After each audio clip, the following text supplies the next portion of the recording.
It's pink? Yes. What? Hmm? Oh, yeah? Rawr.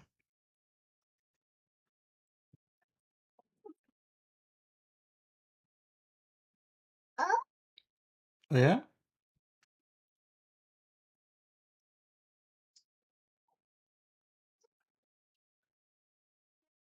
What's that? You ready to go on the show? No? Let's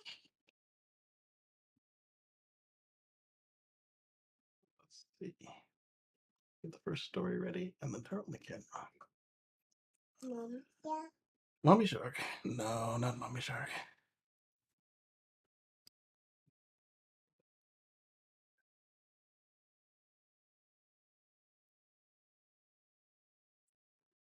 There we go. If I hit the right buttons. Here we go.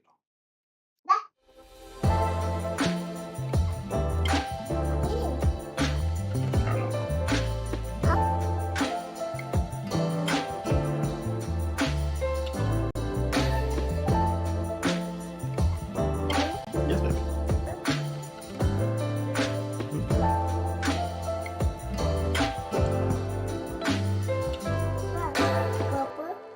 What about bubbles? Be what? What the? Huh? Hmm. All right. Good afternoon, good evening, good day, and good morning to those of you on the West Coast. Yes, baby. You want to go back over there? No? Okay. What's up? All right, let's get started. We're a little behind schedule. All right, so let me make sure that the that's nasty. Let's make sure that the it is on. No, it's not. Yeah, it is on. Okay. Whoa. All right, so we need a copy of this video in the camera so that we can see what they see. Oh, you're just full of energy this morning. Yes, hi. Okay. Make that bigger so we can see it. Whoa. We don't even have the we've got a story loaded, but it's not the right shape or size. You can tell how my morning's wiggling. They say you'll miss these. Oh, look at that. Lee says, "How's it going? Too cute." Yes, this is how it's going. But we got a show today, and I think you guys might like it. There's updates, and there's recalls, and there's not recalls. Yes, and there's developments. Yes, baby. Yeah, that's data. But over here, we're looking. Not over there. Over here. Yeah, baby. Mm. You want down? You can get down. You don't have to fall. Here.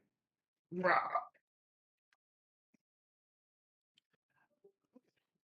Now I've got two hands. Let's get to it. We need a presentation view. Yes, indeed. Happy Black History Month. Thank you. And presentation view, and then it doesn't have a web browser yet because I didn't pick one. So we need to do a window capture. And we need to tell it what story we're starting with. We're starting with Redwood first, because why not? And where is not Spotify? We're definitely not Spotify, and that'll get me kicked off the air. I guess maybe not if it was a podcast or somebody who didn't care that we shared them, but it's on music right now. I finally found a song I've been looking for the last 3 months that I heard years ago, like when I had my Model S, and it was impossible to find, but it just played on random this morning. It's like, ah, found it. Okay, there's Redwood, and we're gonna hit done. And okay, cool. The trimming worked. So now we just need to shrink it so it's not hanging off the edge of the page. And Down a little bit. I think we got it. Oh, yeah, we got it. Look at that. Boom. All right. So this one was fun. This is around the corner from my house in South Carolina, and the not really a business board, but like it was a business group. They put it on their Facebook, and oh my goodness, the amount of uninformed drivel that came out of these people's keyboards. And my favorite was the one talking about, oh, you can't recycle lithium-ion batteries on an article announcing the factory that is going to be recycling lithium-ion batteries. Oh no, you're just making a factory that can't do anything. All the while, these people are complaining that the local paper mill closed, and that was 500 jobs lost. While this plant is going to have 1,500 jobs, so it's a net 1,000 jobs, assuming that these people are retrainable and uh, you know it's the same stuff that went down when people were complaining about the Rivian plant trying to open in Georgia, where the farmers were convinced that it was going to be throwing toxins down their local waterway, even though there are controls for such a thing, and that they had some other sort of evil about it, and that then they complained that there were no jobs when the factory threatened to move elsewhere. And I guess at some point somebody came to their senses in the group, and then the Rivian plant was back on schedule in Georgia. So that's how it felt reading that garbage. How about you all? How was your week been? Tell me in the chat. I'm curious. And I don't have Facebook running, and let me check the audio real quick on YouTube. Okay, yeah, the YouTube audio is working. Let me also check X real quick, just because I've got it on my screen for other reasons. So we're gonna click on, it says for me, but it's all me. We're gonna click on me, and then, okay, I see, yes, baby. Okay, I see us, and let me check the audio real quick. Um, yes, baby. Okay, I hear it. Dog, that's not a dog, that's an egg. Dogs don't come in eggs.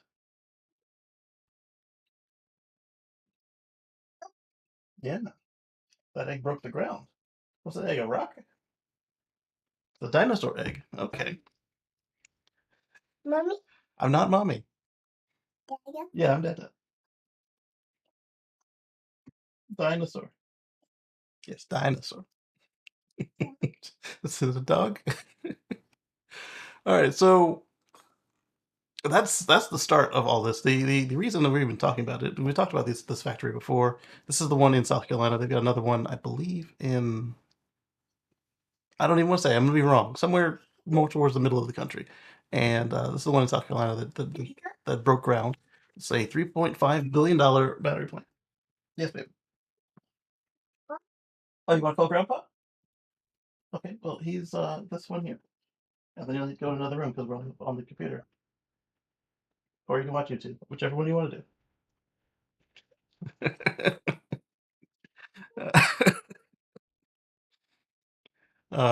She took over my wife's iPad many months ago, and we finally set her up with her own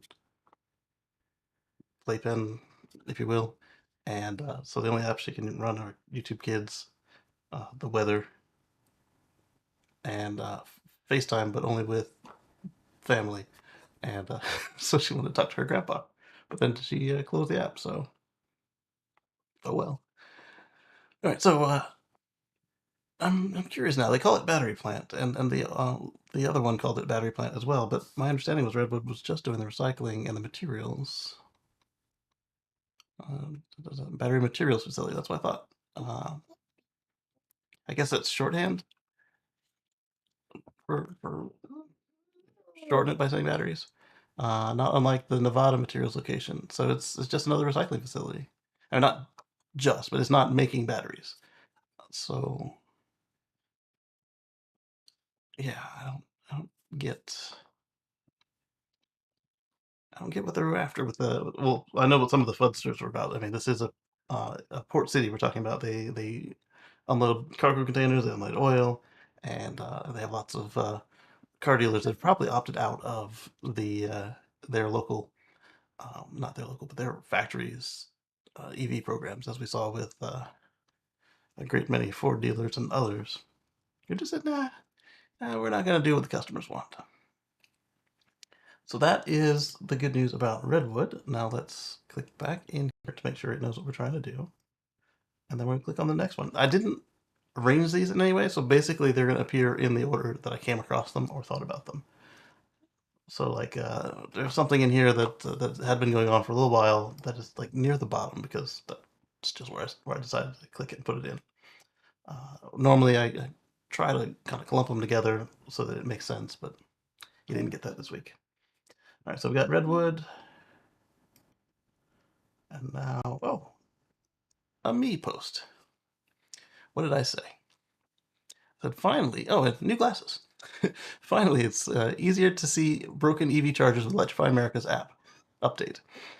Now let's see headlines about more reliable equipment thanks to the NACS and or JNACS as I like to call it, or J3400 as SAE likes to call it. Uh, with the NACS switch and new investment from the company and the government.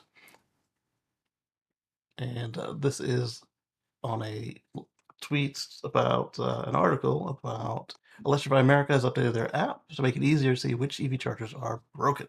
And I'd written something else, and then my little grammar checker's like, yeah, that's too harsh. You need to tone it down. It's not conducive to uh, conversation, and you come off like a jerk. But yes, baby. Huh? See what? Yeah, you got wipes?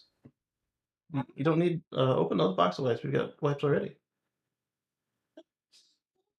Chicken or sleepy? You sleepy? Rah rah? What is rah rah? Whoa! Careful. Almost played pull the tablecloth on my little table here with my plate of fruit. Yes, baby. Not that it's actual tablecloth. There's the paper under the plate. Hmm? What, baby?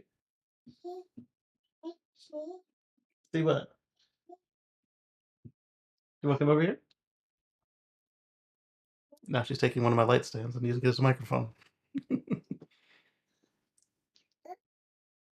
Yeah? You singing a song? You dancing though, that's for sure. Dance like James Brown? Yeah, she dances like James Brown.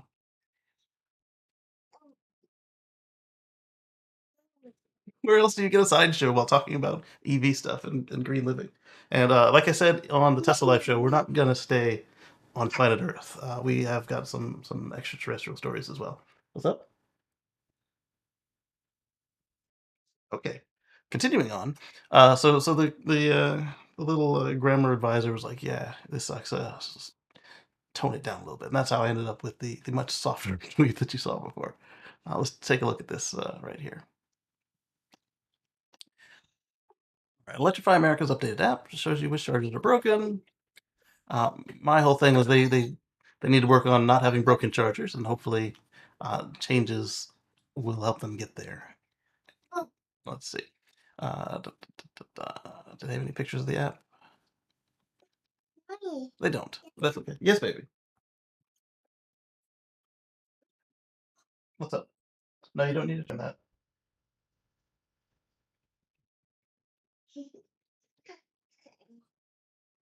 Don't poke yourself in the mouth with that. Yes, baby. Yes. Okay, so next, let's talk about. Uh, I should probably load up a couple of these at once. Yes, baby. It's what? Oh, I can't do expos back to back because it treats them as fine. Fine, fine, fine. Whatever. Okay, so we'll do it this way then. So I said microplastics everywhere. My generation barely escaped widespread lead exposure, but inherits plastic pollution. Let's work together for a cleaner future for all. Our kids deserve better. Uh, so I was born like right at the end of um, leaded gasoline being available just willy nilly. Now, to this day, you can still get it for aviation fuel, but yeah. So that was a widespread problem, and then we just went from that to a whole another one, and that was another one that was toned down a little bit. Not for being as aggressive as the Electrify America one, but just I don't know. I guess it came across as ageist or something, and so it's like you need to write it this way. I was like, fine. Oh, that's great. Perfect grammar. Put a comma here. Anyway, the study finds that microplastics are in nearly all American proteins, including meat, fish, and plants. So if you're just a regular, traditional, I eat whatever's on the plate, or you say I don't eat beef, or I don't eat fish, or I only eat fish, or I'm a vegetarian or a vegan. No matter what you're eating, it's full of plastic, and that's a darn shame. And we need to do better. Yes, baby.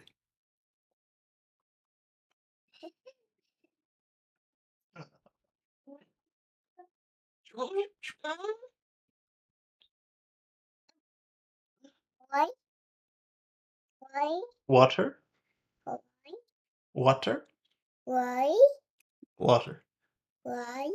The lights, lights. You're welcome. The lights are gonna flash. Sorry. So study finds microplastics in nearly all American proteins, meat, fish, and plants. The source of the microplastics is unclear, and the comments about about the photo they chose, because as you see here, we see yes, baby, the light. Yes, yes, the light. You're the one holding the remote.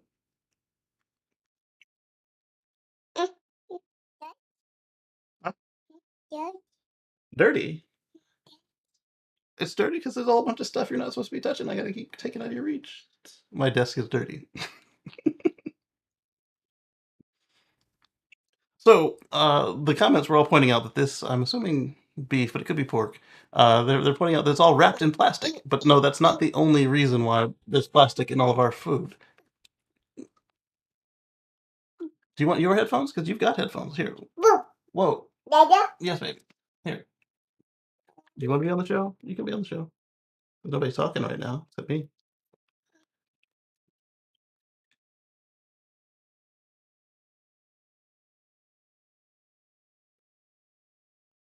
There you go. You hear me? You hear me two times. One in my ears, or one in your ears, and one in the microphone. Yes. And then if anybody joins us, you'll hear them and see them right here. So anyway, a lot of the folks were being galaxy brains and saying, "Oh, I wonder where the plastic comes from." But that's you done? Okay, but that's not where the plastic comes from. But it might not help either. We have new wraps that we could use. There's kind of like a wax paper that's made from uh, shellfish um, shells, and I don't know how exactly it works, but they said it was non-allergenic. And then there's other materials we can also use that are a lot more. Yes, baby. Uh, they're a lot more environmentally friendly than just plastic, and also still hygienic and promoting food safety. And that was the reason I brought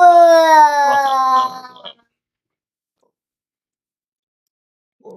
And then next, why are we still talking about the redwood plant like that, like separated from? Again, as I come across them. So remember our chat about redwood materials, upcoming South Carolina plant. They just broke ground. The lithium-ion recycling naysayers. Eat your metaphorical batteries. Join our next list chat. It's this one uh, with Kacey and Friends show for more deep dives into sustainable tech like this, battery recycling, future tech. Okay. Yes. All right. So we talked about that one, but there it is. This next one. Move this over a little bit. Ow. I clicked it, but I don't see it going anywhere. Let's click it again. There we go. Yes, baby. Yeah, I'm gonna play this back for you one day, and you're gonna go, "Oh, that was me." All right, so this one I didn't really want to get into too much, but it's out there and it's no longer concepty and oh we're gonna do this and blah blah blah all this other stuff that I get annoyed with legacy car makers for doing. Are you doing the Baby Shark? Yeah. Uh, so Jeep has unveiled the not mommy. Yes, baby. Baby Shark. Wait, you're gonna Baby Shark after this, okay? Baby. Oh, somebody's in the room. Stand by. Let them in. Settings. It's Patrick. What's up, Patrick? Hello. How are you doing? I'm good. How are you? Distracted. I can see. Yeah, that's cool. Yes, baby. Yes, baby. Oh, you She want your wants some headphones? You Baby can hear Shark. Patrick? Yes, he is obsessed with the Baby Shark. Where'd your headphones go? I put them back here. Baby Shark. Yes, Baby Shark. Okay. Here, say hi to Patrick. Baby Shark. His name's not Patrick. I mean, his name's Patrick, not Baby Shark. She's gonna be disappointed. It's just me. Right here. Say hi, Baby Patrick. Shark. I thought Baby Shark was here. Hello. He's a daddy shark, just like me. Yeah, she's waving. She's looking at the other monitor and waving. So okay. we talked so far about the Redwood Materials South Carolina plant, and then I discovered part of why some of the locals were freaking out about a new battery plant in their backyard. They were complaining about the paper plant that closed that had 500 jobs, and this Redwood plant is opening up with 1,500 jobs, so a net 1,000 jobs. And it's just a battery recycling plant like all of Redwood stuff. It's not making batteries, but I guess because it's making battery materials, the shorthand for the reporters is battery plant. Okay, Okay, but yeah, why would you complain? It has more jobs than the then you just one that lost. closed. Yeah. Yeah, I'm not sure why. That setup, I thought for sure the punchline was going to be it's only 200 jobs. That was 3 times more. So Right. And my favorite were the comments that were saying about how you can't recycle batteries and blah blah blah. And I'm like, so you're writing this comment on the bottom of a post about a battery recycler's new plant. So even if this was a new battery plant, which it's not, right. they have the means to get rid of the old ones. and they're so starved for cells that they are willing to take your old phones and laptops just to make sure they can sell some car batteries. I thought it Right. was pretty cool. Yeah. So many people have 20-year-old ideas in their heads and just assume that things never change and don't update their priors. And then they just rant about, why in my day, shake my fist at the sky. Right. We've got a story towards the end of the show about that today about nickel for the same sort of situation. Like they were complaining about China, and we'll talk about that when we get there. Next, we talked about how microplastics are in everything, and no matter what Oh, yeah. your diet is, like you could be a full vegetarian and it's gonna be full of plastic. Yeah, I've done several beach cleanups for microplastic. We have this sifter that's Oh, kind of like a gurney, and so you put it down, you shovel a bunch of sand in it, you pick it up, you sift it out, pick out shells or rocks, and then dump the rest. And it's actually really cool to see the beach after you're done. It's just so clean. Um, nice. and it's not just like picking up the big trash. This is getting down to smaller microplastics. And the sifter, the strainer, is even electrostatic, so it can Oh, hold on to small stuff. nice. Yeah, but So like a big version um, of what people put on their washing machines. Well, some people. yeah, exactly. Yeah. And there's this one spot in Fort Stevens here where the ocean comes in and it gets trapped in this area with a bunch of grasses and depending on the tide level, and that captures all kinds of stuff. So it's a great place to Oh, go nice. to get all this stuff out of the environment. But then you go back a week later and it's like, oh man, it's like you Yeah. did nothing because it's just there's just so much stuff coming in all the time. Right. It's annoying. Yeah, so Yeah, I touched great on garbage some. patch is real. Yeah, the Great Garbage Patch. Yeah. I touched on some of the new tech that we have that some of the universities have come up with. Like they've got a new type of plastic that's made from like uh, shrimp exoskeletons. Shells. Yeah, Yeah, yeah. So when it hits yeah. the salt water, There's also stuff being made from avocado skins, and oh so wow, I mean, there's yeah. So there are alternatives. They're still nascent. Um, Natural gas is so cheap that that's the source for most of the hydrocarbons that are used to make plastic today. So it's hard for anybody else to compete with that. Um, but we'll find a way. We'll find a better way. I'm sure eventually. We're forced to. eventually, yeah. Well, I mean, we got rid of the lead was kind of the reason I pointed it out. We got rid of the lead, Yeah, so it's just going to take an effort and somebody caring about it for us to do that same level of change of both at the source and at the cleanup.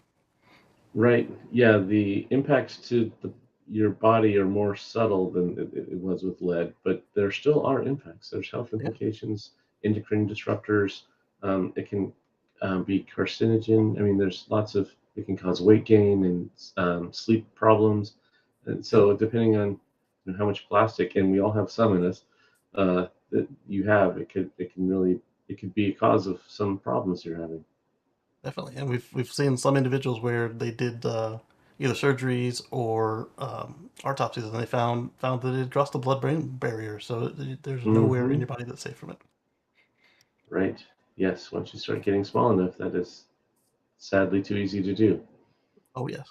So Hmm. what we see on screen now is Sawyer's touching on. I didn't really want to go into an article, so that's why I picked his post about it. Jeep has unveiled their latest images of their all-electric Wagoner S, and like I always say, electrify all the things. So Hmm. this is that. And why would we want to do electrify all the things, Patrick? For a future free from fossil fuels. That's Yeah. right. Jeep was pointing out that this thing is fast, and people are like, "Oh, it's irresponsible." And the Jeep exec said the same thing that I always say is like, "Well, you don't always have to be fast, but Hmm. sometimes going faster than what you're trying to avoid is an option versus braking. Braking is also always a very good option, but in some situations, either it's Hmm. too late or it's not enough." And we touched on that with some folks complaining about. I think I have a post on it, so we'll wait and see. Um, yes, we do on not a Hmm. recall, but a widening investigation into Tesla. So we'll talk about that when we get there. But sometimes braking won't solve the problem. And Yeah, yesterday I was in a roundabout, and there was this Mhm. car that was coming into the roundabout, and they're supposed to yield if you're in that because it's just a single lane roundabout, and it did not look like they were going to stop, and they were going to just smack me in the side, and Ooh, there was nobody in front of me, so I hit the accelerator and made sure that they didn't have to stop to enter properly, all and right, uh, you know, I'm glad I could. That was an option. Otherwise, I'd have to slam on the brakes or just get hit. And right, defensive driving can also mean pressing the lightning pedal once in a that's while. right. Not always, but once in a while it can. Right. Yeah. And sometimes, like, depending on in this nation and probably around the world, there's a lot more incidents of tailgating, intentionally or otherwise, than there used to be. And so having to do a emergency braking situation could make it worse, especially if the person behind you is not Hmm. fully paying attention to the road, as we've seen with Hmm. the few clips of people with the new Apple device on their eyes. Oh man, that's a Don't do stretch. that. Don't do that. That is stupid.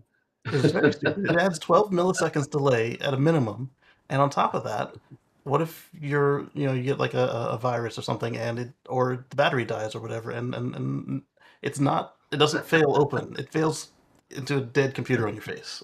So, Wow. or if it locks up or freezes or whatever. Yeah, this Man. is How did not we smart. survive this long as a species? I'm not sure.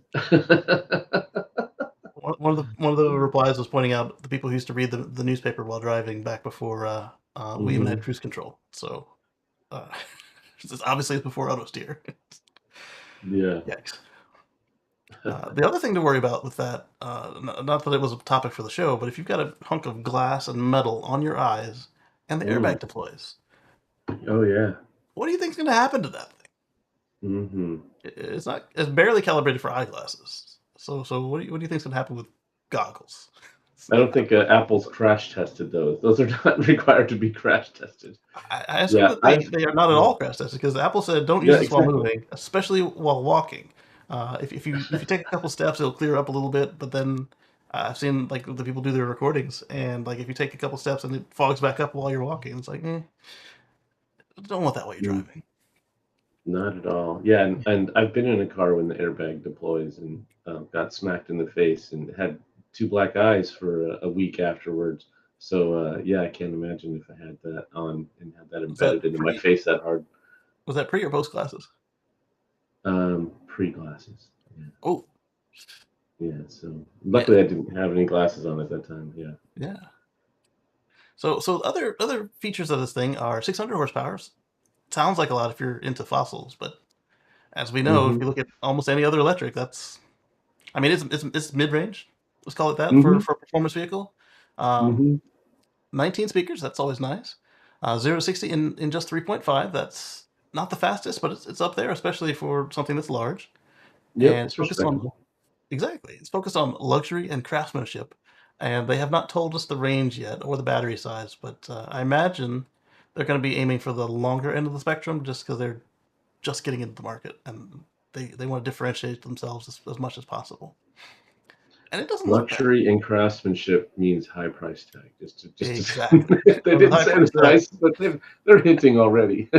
yeah, and with a high price tag, you have certain expectations, and so like the Exactly. Lucid can go what 500 miles on a charge at the top Hmm. end with the most, yeah. So I don't think it'll be in that I don't think it'll be 500, but area. I think yeah, I think they'll be shooting for 250 to 500 somewhere. That's a wide gulf, but Right. I was going oh, to say over 300 would yeah, be over ideal. 300 for sure.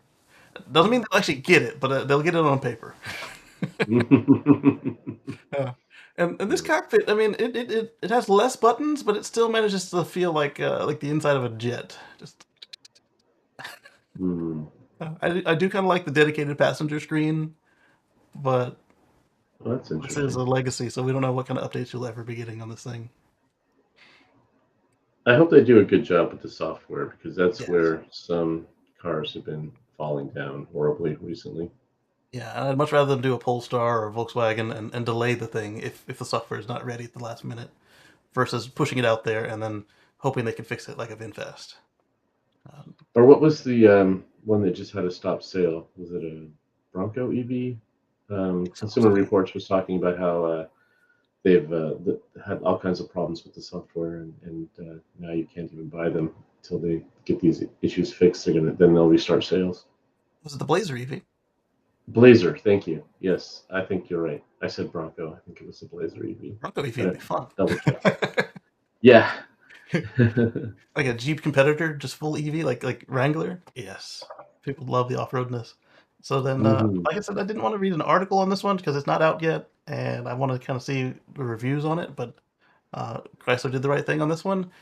They are still the only ones of anybody that you could think of that would matter uh, that has not joined the Supercharger Coalition. So that would also be something they need to address before they come to market because that could bite them if they don't at least have adapters. And then, seeing as how it's an all Hmm. new model, why change your line in the middle? Just come out with the North American charging port instead of having to use the Absolutely. old one and change it. Yes. Yes. So something to Yeah. consider. But if Any you're new vehicle that comes out from now on should be X. There's just no reason not to be. absolutely, including the Tesla Semi, there's no reason for it to be MCS2. It should be either NAX or MCS3. And I know MCS3 isn't done yet, but when does that ever stop Tesla? Right.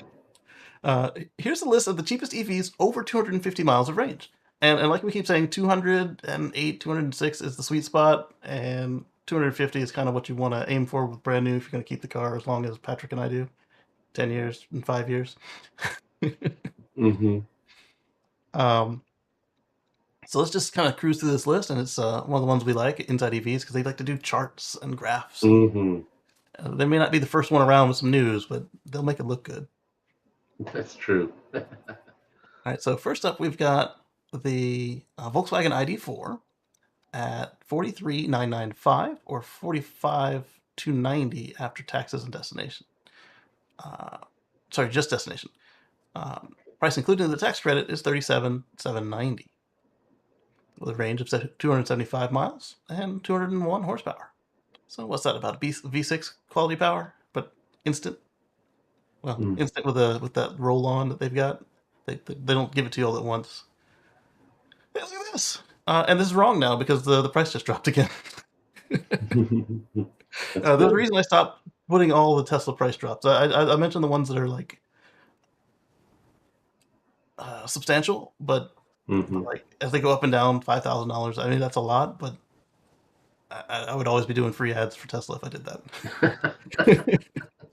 So Yeah. at the time, it was 43,990, and from what I'm understanding, depending on your state, you can get it for like 36 if you go for the base model and in inventory with the tax credit. So that was 43. So they were saying 38 before the tax credit, or including destination with the tax credit, and like I said, 36 without going to Colorado or someplace that gives you 5 or 10,000 on top. So Hmm. that's pretty good. And then on that particular unit, you're looking at 260 miles of range. I think they're just doing like when they say the price. I think they're just saying the one for that price point because some of these have quite a spread in range. So then we've got Tesla Model Hmm. 3. I think this is still accurate. I don't. Yes, it is because what happened was is the Model 3 and Model Y are now the same price again to start with. They changed their prices so much. It's like a full time job to keep up. Yeah. I bet you they have a team whose job it is just to keep up internally. Like Yeah. before you start your shift Yeah. as an advisor in the gallery or the store, you got to like read the current prices, and then somebody's got to tell you like there's like an email that comes out if they change it in the middle of your shift. Well, yeah, I know they look at that at least once a week. As far as their backlog and production levels and expectations of forward sales, and so they're Yeah, tweaking it every week. yeah. They promised us every week, but we've seen that they'll do it back to back, day to day if they want to, but they promised us Right. weekly. So at the time the article was written was um, 38,990, and including the destination and tax credit was 4630. And what, you might say, well, why did this one go up and everybody else went down? Model 3, except for the performance, which currently doesn't exist unless you get an old performance, and by old I mean like old new stock. Um, it doesn't qualify.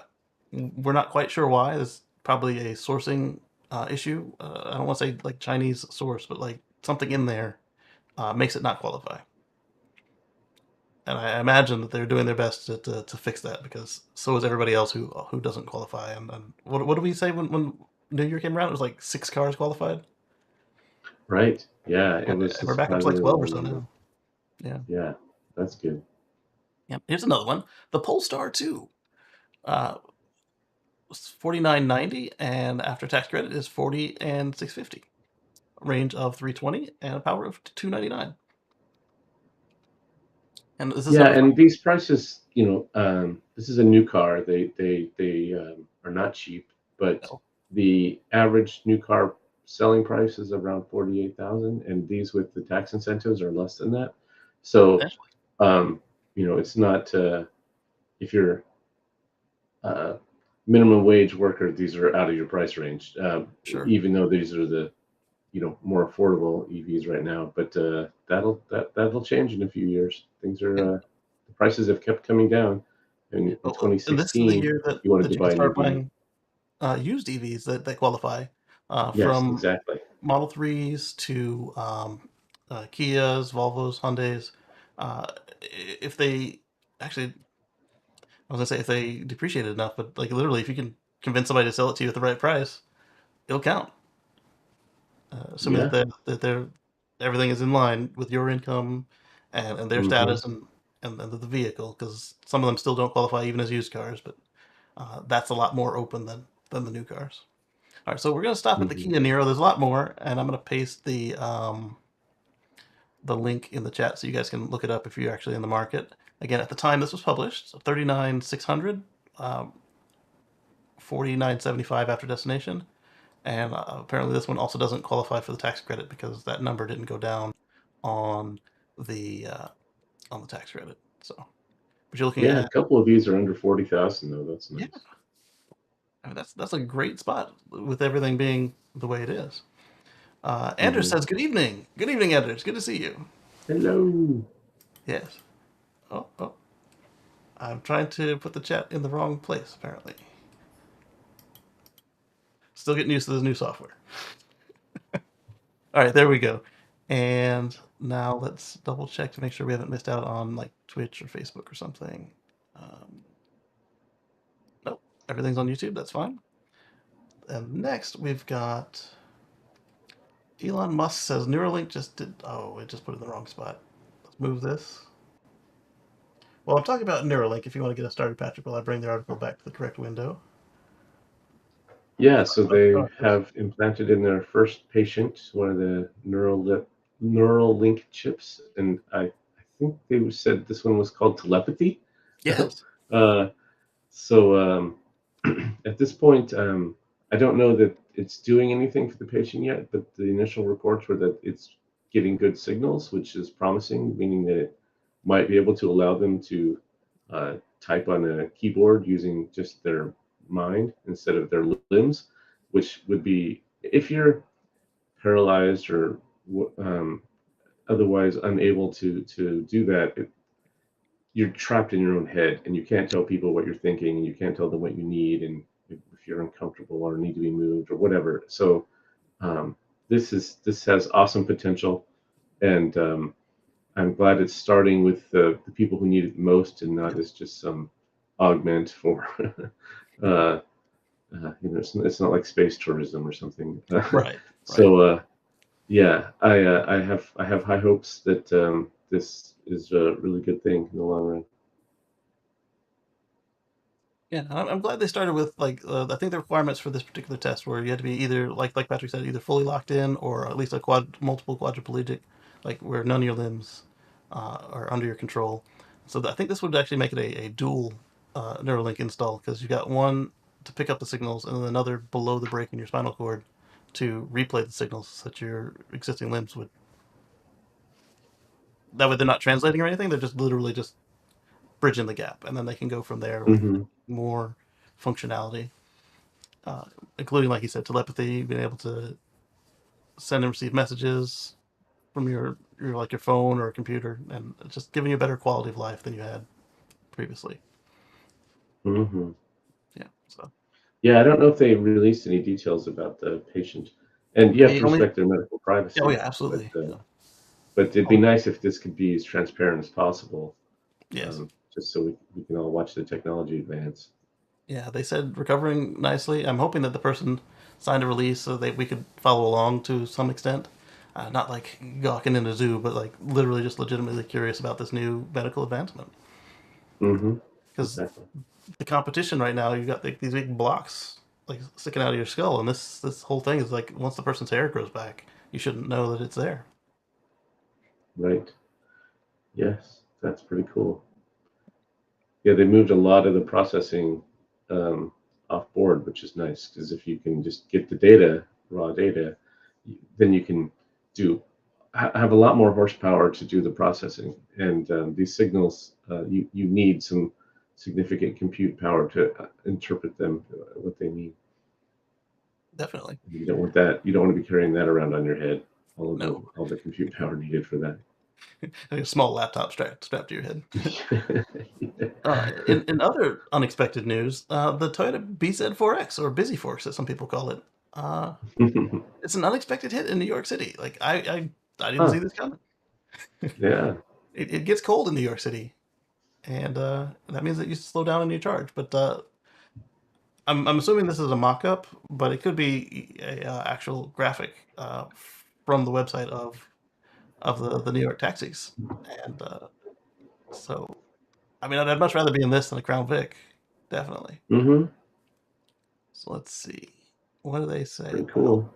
Crown Vics? It's up for an update. Do they say why? It's got a CCS and a Brooklyn supercharger that supports the CCS plug, so that's got to be the the Magic Dock. Tony Yep. wasn't interested in chatting. I mean, he's working. He probably done talking about the car, so I don't blame them. But neato. So the Busy Forks is doing better. What I would suspect is probably the incentives that they give you, like both from the city and from Toyota, and then it does qualify for certain credits if you lease it. That might make it attractive. Although I wouldn't run a lease on a per mile business. Right? If you're doing a taxi service, yeah. Yeah, Yeah. My only hesitation is, I mean, Toyota. They've been so cold on EVs yeah, that it makes me wonder their commitment to the technology. for sure. I don't know if I included this story or not, but Toyota is upset that people are saying they're anti-EV, and If they nobody said with it with a themselves straight complain. face. Yeah, yeah. They actually had ads that were talking about how plugging in is horrible, and so why wouldn't we think that's how they feel? That's what their marketing material says. And Yeah. yeah. Anders says, was the worst electric car in a test in Norway. I believe it because as we heard from that the Canadian guy who before they were allowed to do the per kilowatt hour charging, he had to pay by the minute. He ended up paying something like was it $50 or $80 to recharge his BZ4X, and it took like an extra 80 minutes on top of what it should have taken because the car just slows down charging as it gets colder. They used to say as it gets to 0 Fahrenheit that it stops. They don't say that anymore, but Mhm. it still slows down. Yeah, so I believe that. Next up, Although that's a horrible price for charging, but a typical price for filling up with gas. this is true. This is totally true. It did that thing where they opened in the wrong window again. Stand by. Mm. This to here. Click on that, and we'll talk about the Volvo EX30 deliveries have been postponed due to a software issue. So not just Mm. the Blazer. Hmm. But like I said, I'd much rather them not give me a car that's going to be shutting down on me while I'm driving than Right. rush out to get my $30,000 to $50,000. So it's the right move. It is disappointing every time it happens, but Hmm. if it's something that like their car either can't over the air update or it's gonna be that this one won't over the air because it's so substantial, then I'd much rather see them do this. Yeah. Yeah. So It's funny because car companies, cars are changing into. I mean, there's a reason they're all at the CES shows now because it's more about technology than engines. And so now you need to have a full-time, dedicated, talented software team. And when someone graduates with a degree in computer science, they're not thinking, "Oh, which car company do I want to right, go work for?" So they're scrapping to get talent, and a lot of them just aren't staffed properly to handle the tech that's coming out today.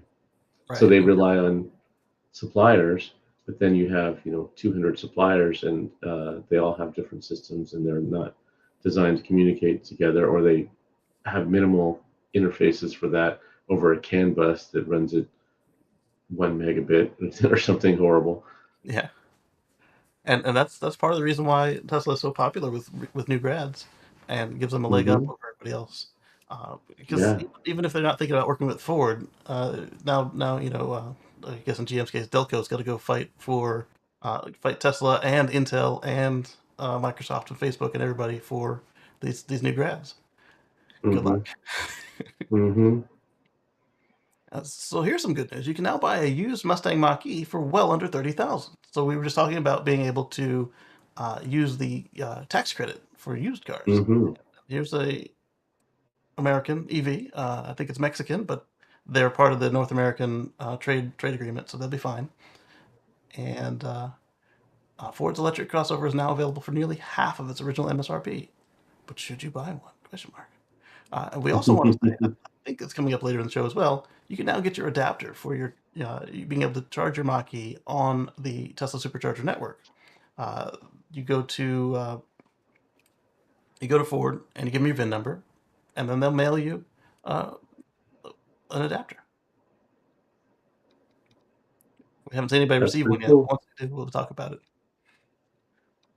Yeah, 45.9. we have to get to a point where we have one cord in the entire continent, and that way anybody can just pull it anywhere and plug in, and Exactly. get you have plug and charge set up so that it just works, and that's the only way we're going to get to mass adoption is make it that easy.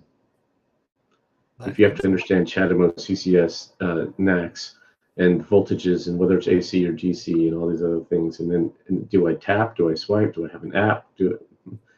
Exactly. Just make it easy. Needs to be easy. The Hmm. I didn't put this at all in the show, but there's a CCS2 to CHAdeMO adapter that's being marketed on limited basis right now, and Oh, yeah, I imagine if that a goes friend well, of then we can mine, see CHAdeMO CCS1. has a Leaf, and this is his second Leaf, and he loves the car, and he just did a 6,000 mile road trip in it, Yes. which he would not recommend anyone Oh to no, do. run on a wing and a prayer And with that. Like the station may show up on the map, but will it work when you get there? Not just right, because it's Electrify America situation, but like there's one out of all the stations there, and there might not be another one around. exactly. And so he's worried that as they convert to NACS, that they're going to be dumping the CHAdeMO, and there aren't adapters available right now. So Correct. he's like, someone's got to come up with an adapter, and if they don't, I will. Right. So that'd be quite an adapter for this one if they don't do the CCS1 to CHAdeMO, you'd be looking at CCS2 to CHAdeMO, and then CCS2 to CCS1, and CCS1 to next. Just a chain of Oh, I hope they don't have to go to that level to get it to work. That's funny. yeah. I hope like there's a CCS1, and then while they're in there, next. Um, the Hmm. the situation with the CHAdeMO adapter, why it hasn't been done yet, except from Next to CHAdeMO, is that's an active connection. You need to translate the signals. You Hmm. need to do the voltage check. You need to do all of it. And with NAX and CCS, it's just a physical change. You move the pins around, change their Right. side. You're good to go. Yes, they have compatible protocols, unlike CHAdeMO. Yeah, and I think the only reason it really worked for Tesla, with their adapter, is that um, the Tesla cars actually spoke on the CAN bus, which is what CHAdeMO does. So it was just a translation on their end, and then making it pass the test the same way. And then the newer Teslas, they are able to speak CCS. It was Hmm. there's a reason that adapter was $800 and was so big. It came down in price. Hmm. Mr. All Electric says the Mach-E's under 30 is awesome. That 60/40 seat fold down looks better for camping than the Model Y. A Megamat 10 is crooked in my Model Y. Interesting. I was thinking it reminded me of my Volt, but bigger and better materials when I saw that view. Uh, that's a good observation. So, continuing on Ford, they've launched a Mach-E rental strategy as inventory is piling up on dealer lots. And as we keep saying on this show, that the inventory piling up on dealer lots is a narrative that's being pushed. I mean, yes, it Hmm. physically is happening, but it isn't necessarily because it's not a good car. It's a matter of, are the dealers participating? Is it being marked up like some of the other cars? Are you getting a good demo? And then Hmm. prior to the adapter coming out, it was, where am I going to charge the thing? And that's no longer a concern. Is, where am I going to charge it? I'll just go to the supercharger. Hmm. Yeah. So they have a new policy that allows dealers to rent out the 2023 Mustang Mach-E. Oh, 2023. So this will be new old stock through their dealer daily rental and Ford rent-a-car programs. This initiative is effective from January 15th and aims to manage excess inventory, but also with a goal to increase the number of EVs in loaner service. And that's what we keep saying right there, is butts in seats is going to sell. Hmm. Hmm. If you bring in your classic Mustang and they let you sit in a GT while your car is in service, you might consider this thing. It's going to be quiet. It's going to be just as quick as your other one. It is an SUV versus a coupe, so that that will be something you have to consider. But say you're in an S not the Escort, the Escape or an Explorer, you might Hmm. consider this already because it's definitely gonna be better than your SUV on combustion. So Definitely. this will be twofold. It'll allow them to sell these cars because they're not allowed to be well actually depending on how they do it, they can be new, but they will have miles on them. They're gonna have a discount for being used, even though it won't say used. Mm. And depending on how the program is structured, they do have to sell it to the dealership, so then it is fully used, not just no title, but Right. clearly used. So that would give you an extra discount on top of it being a rental car if it's also classed as used.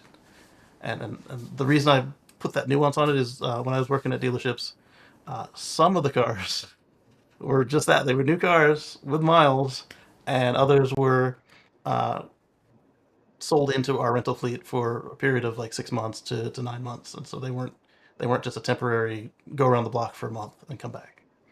Right. So that is good to see as well. And next up, we've got Porsche has sought guidance on. Oh, sorry, Tesla, and Porsche have been sought out for guidance on data flow rules in China. This is something Mm. that's we brought up before on both shows. China is very worried about spying and data exfiltration from these smart cars in the, not the brand smart, but these computerized cars in Hmm. their territory. And this sort of expertise sharing will not just benefit them, but it'll benefit the rest of us as well. Because I know in the EU, you guys are very concerned about your privacy, and you definitely don't Hmm. want to be sharing your data with China. And in the US, we're not always very friendly with China, so us North American folks would probably not want them to be able to market to our situation. There was a big hubbub about, I believe it was Nissan, knowing your sexual preferences. And people were like, how would the car know that unless you're doing some backseat tangos?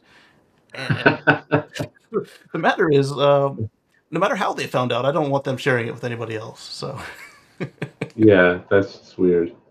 yeah, That's very intrusive. extremely. And the conclusion that I think many of us came to with that is just Nissan was saying that, hey, we may find out, and here's our policy if we do, with what regards to what we're going to share and store. And then that was up to you if you wanted to continue to drive the car at that point.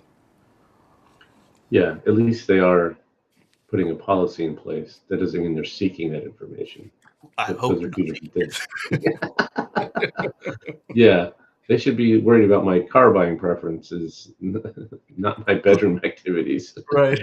We've just canceled the Nissan Titan. We need macho cars for macho dudes.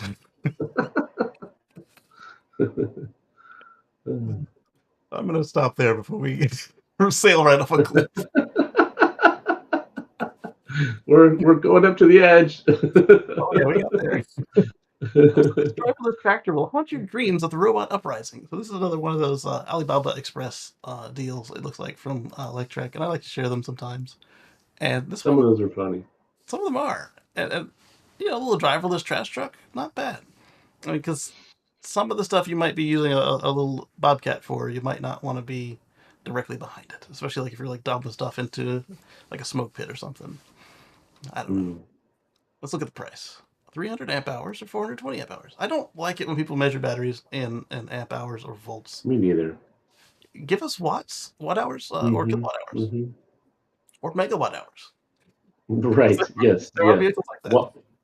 Yeah, because amp hours, there's when you're working on it, designing it, that makes a lot of the math easier. Yeah, But as a consumer, you care about operating time, and that's more about. So now, if you give me amp hours, I have to find out what the nominal voltage is, and then convert it, and yeah, it's right. it's And, lame. and, and and it might not even be comparables. Like if you look at the Cybertruck, Hmm. the F-150 Lightning, and the Hummer, and I give you amp hours, what does that mean? One is Right. native 800 volts, one is 800 volts charging, if possible, and then the other is just 400 volts all the time. Right. So how do Right. I compare 100 amp hours? Right. It Don't that. Yeah, means that's why nothing. watt hours are the way to go. Exactly. I always think they're trying to hide something. So if I see, that's like immediate red flag. Okay, what are Yeah, you not telling me? like I said, the engineers think that way, but it's really tough when you're looking for home batteries, solar battery, Hmm. RVs, and cars. We're not talking about 12-volt starter batteries anymore. You need to update your Exactly. terminology. You can't just use amp hours, assuming 12 volts, Right. especially if it's something that's never going to possibly be 12 volts, uh, like a high voltage pack. Uh, Exactly. I still kind of get it for those starter type batteries, but this isn't that. Hmm. Um, Nissan is going to lower their prices with LFP packs. Hopefully, they're going to get with BYD to do this. So Hmm. that Aria might get Yeah, cheaper. I think we'll see a lot more LFP stuff in the US over the next couple of years because Definitely. it's finally gotten good enough that um, it's where NMC was like 5 years ago. And so I mean it's still not at modern NMC level, but Right. it's good enough. It's cheaper. It's more temperature tolerant. There's a lot of pluses to that. Um, One of the things I have predicted for coming out this year, next year, is for Tesla to have a LFP Powerwall. We'll Oh yeah. see if it comes out or not, but I think they're going to like it a I'm lot. expecting it.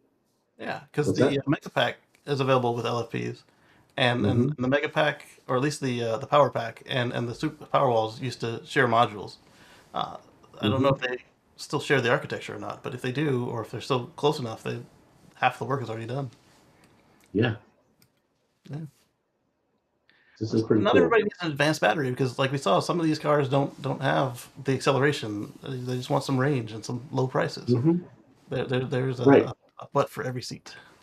Yes. Yep. If you want to make an affordable vehicle, this is the way to go. This solar company just put its people in 100 VW ID Buzz cargos. There we go. Uh, let's Are final those assessment. things actually selling now? They've been hyping them for over a decade. Are they finally Right? selling them? Almost 20 years. Um, yeah, so they're selling in Europe. We still haven't seen hide or tail Jeez. of them in the US beyond the press tour, but the cargo version is available in Europe. And this company, Awesome. Haleon, just bought 100 of them.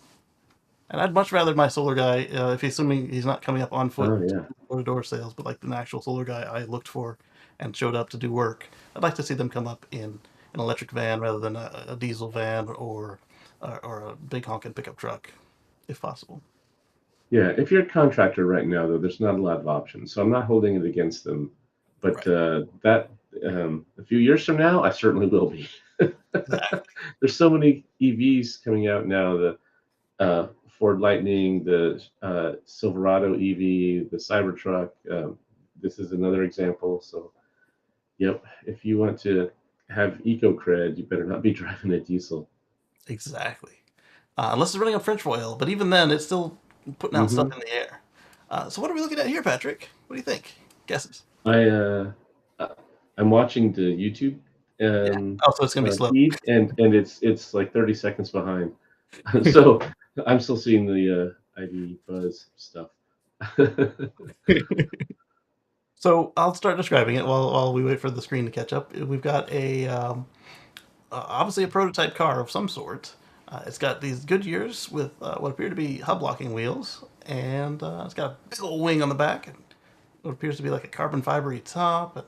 And the windshield's got a bar in the middle, and you notice that there's a net over the driver's window, suggesting that the driver's door doesn't open. Oh, that's obviously some kind of racing car. Yeah. We also noticed Yeah, the I don't doesn't know. Is it have what Formula E or I don't know what it would you're be. gonna be surprised when I tell you this is NASCAR. What? Is Danica Patrick going to be driving or? I thought she retired, didn't she? Yeah, she was definitely. She called herself the eco hippie chick. So if That there's an was electric, Leonie Munter, right? oh, Yeah, I'm she definitely sorry. retired. Is it? Yeah, I apologize for. I'm not into NASCAR, so it's all right. It's all right. Yeah, that was Leonie Munter, and Lonnie we'd love to Munter. see her Yes. come out of semi-retirement to show this off. Here we see it in Darlington, um, with the headlights painted on. I guess that is a. I don't recognize that front end. So either it's a Kia or or just generic enough that they could show it off. Uh, this is awesome. Like they've been around since the 1940s. They've been pushing tech, and then like they stalled Mm. for a while because the cars got more capable, and they wanted to make it about the driver. So they were restricting the power. They were doing what they could to manage fuel economy and aerodynamics to the point where then all of a sudden every car had the same body. So you had a rear wheel drive Camry that doesn't exist in real life, and Yeah, that's just sad when you're not. You take away people's ability to innovate. yeah, Why would you want to do that? at least at that point, just literally give everybody the same car and then make one sponsor for all the cars so you can pretend that they're all Tauruses or whatever, rather than this one's got Toyota stickers on it. It's got to be a Camry. All right, let me see a stock Camry do a burnout like that in the rear wheels. Yeah, it's not stock. So what I'm curious then is, are they going to do quick charging, or are they going to do car swapping, or are they going to do pack swapping? Mm. Because they run for something like 500 laps, and the current cars and batteries are not able to do that. So it'll be Yeah, curious to see. car swapping sounds like the easiest. Yeah, Formula E was doing that up until this upcoming season, where they're now going to do quick charge at the pit stops. So Mm. that's why I'm curious what That's they're going to do. Yeah, I like the idea of having quick charging be part of the race because that would push you to advance that technology. And Exactly. being able to do quick recharge without totally frying your battery would help all of us eventually. That technology could trickle down. Right. I think right now there's like one commercialized cell that can do something like 5C, or excuse me, 6C, and that's how many times faster it can discharge or charge than it would normally be used at. Right. And this kind of stress is going to require more research, and that research is going to do like regular racing used to do to the combustion cars, and it's going to trickle down to sales, Hmm. because now that you've developed it, you're going to want to get some ROI on the tech, so you're going to sell it into the mom and pop cars. Right. Yeah, there's a lot of solid state battery research happening, and that would be the perfect application for this because you're going to stress test it. You'll be able to get decades worth of wear and tear data over one race. Exactly. Like the funny cars, they'll burn a whole engine in one run, and so like you see them go down the track, and there's no encore. You got to go change the engine out before you can do the next heat. Wow, Yeah. that is a waste of resources. Well, they do rebuild them and everything, but like until that's done, Okay. you All can't. right. All Yeah. right. But to be able to make them be rebuilt is also a step change, because if you can save three Hmm. engines per season instead of them being slag, yeah, that saves you Hmm. money that you can put on other stuff. So there's still research being done into making those durable and everything. But now if it could Yeah. be into electric tech, that would be more useful for the world. So Kenworth has a Class 6 electric truck. This OEM approved wireless charging is what the article is about. This vehicle is available in Hmm. 100 and 200 mile range with a roughly 100 kilowatt hour pack and roughly 200 kilowatt hour pack. Um, I called for more details on it, and it is interesting. And they're one of those stuff's not on the website. You got to call. So Hmm. imagine they don't want me to share what I learned, and I didn't call as a Did they did you sign an NDA? I did not, but I didn't call Hmm. as a reporter or anything, so I don't want to Oh, okay. All right. But yeah, so calling this it bad faith. this looks great. There was a company called Smith Electric, I think, that made a similar Class 6 vehicle, and I think they're out of business now, but I still see a couple of their vehicles around. Um, and so having someone else pick up the mantle, because there's a big market for this type of vehicle. I mean, if you're doing, I don't know, furniture delivery or whatever, there's you don't always have to go to the Class 8 semi, and there's not you can't fit everything in just a standard truck. So there's definitely a place for these, and I'm glad to see someone making electric versions. Definitely. and the wireless charging at that. So that way you didn't have to worry about, well, what are we going to do if the driver doesn't plug in when he gets back to the depot? You just got to park in this Right. spot. Yes. Yes. So Just park SpaceX, until the little light turns green, and then you're done. exactly. The SpaceX land swap deal with Texas parks and wildlife has been delayed amid environmental concerns and public opposition. Here we go again. My favorite was where they explained how they had to put the headphone, had to kidnap a seal and put the headphones on the seal 3 times, and play him sonic booms to make sure that he wasn't distraught. Uh, That's ridiculous. it is, and That's I steel appreciate torture is required for environmental purposes. That that. just makes no sense. Right. I appreciate us wanting to minimize our footprint, but there are you have to accept a certain level of disruption, and you got to ethically and humanely test out your what that effect is going to be. Like the way that they made him figure out Elon was explaining the how they had to figure out the impact on the shark population when the booster would land in the ocean. Like, oh, you got to use this formula. Can I get the formula? Oh no, it's a secret. You got to figure it out yourself. It's like, what are you doing? Personal taxes here? Yeah, that's ridiculous. Yeah. Timothy says, greetings. Greetings, Timothy. Good to see you this morning, afternoon, wherever you are. And which you Whatever are. you want to say. um, yeah, so I'm not sure exactly what they were swapping. It sounds like it was just basically, hey, you've got this. That's adjacent to what we need, and we've got this. How about we trade?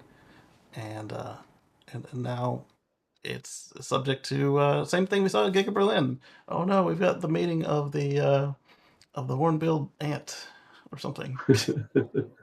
Yeah, uh, doing a reasonable environmental review makes sense. But yeah, that's the problem is that some people use it as, oh, I hate Elon Musk or SpaceX, and so I'm going to uh, not just Even do going a to space, logical review, I'm going we to got do a problems bias review.